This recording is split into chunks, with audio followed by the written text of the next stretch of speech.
大家好，我是分享叔，今天去买了一块前腿肉，准备做一个特色菜。首先把表面的筋膜去掉。朋友们，如果能买到里脊肉的话更好，筋膜比较少，而且吃起来会比较嫩。再把猪肉切成5毫米左右的厚片。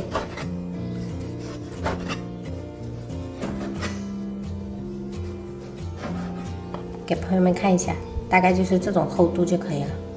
朋友们，再准备一个这样子的锤子，本来买这个是用来做福州肉燕的，但是先来做这一道菜了。这个也需要这种锤子，如果没有这种的，也可以用擀面杖。菜板上撒一些地瓜粉，取一片肉沾一下地瓜粉，然后拿锤子锤它。焯的时候一定要有点幅度，往外扩散的感觉。像这样子的就可以了。朋友们，如果你们能买到里脊肉的话最好，因为在捶的时候筋膜少，这样子也比较好捶。像我如果买的这个前腿肉，我都捶了半个小时了。如果是里脊肉的话，捶的时间会比较快，15分钟左右就可以捶好。还有，如果是住小区的，可能就做不了这道菜，因为真的太影响了。把豆芽清洗干净。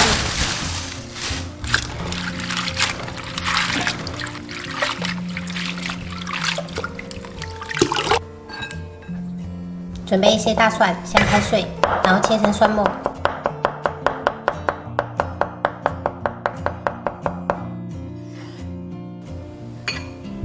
准备几根小米椒切圈。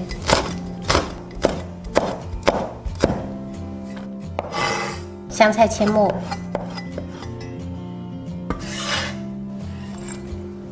现在准备调一个酱汁，加1小勺盐，2小勺白糖。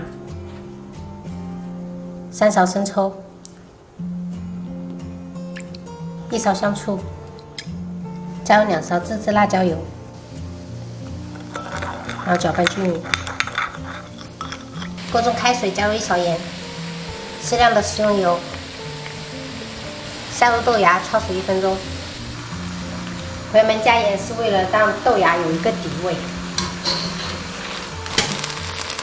好啦，捞起来煮熟备用。取一锅水，加入姜片、葱节，大火烧开。水开后下入肉片，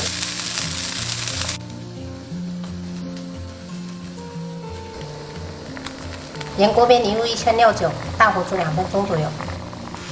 因为猪肉有腥味，所以我们还是要用这种去腥3件套给它去腥一下。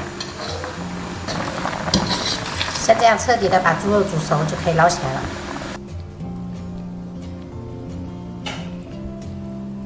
淋入我们调好的料汁，撒上蒜末、香菜跟小米椒圈，撒一点熟白芝麻点缀，最后淋上滚烫的热油，激发出香味。一道经历千锤百炼的特色菜锤子肉就做好了。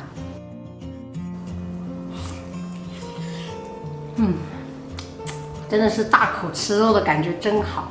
朋友们，这底下的豆芽也非常的入味了。这个名字叫锤子肉，但是在四川的话，千万不要提这个名字，很容易被打。应该四川的人都懂。